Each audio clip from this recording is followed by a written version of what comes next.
This is a Harbor Freight fail. This thing looks pretty solid, and it felt solid when I first put it together.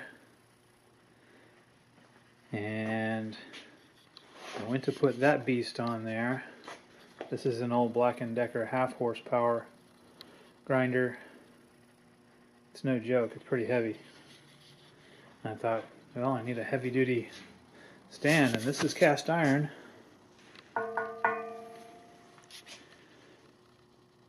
And like I said, it felt pretty solid when I put it together. However, the problem is this pipe is thin walled, and no sooner had I set the grinder on here than this whole thing just started flexing down there.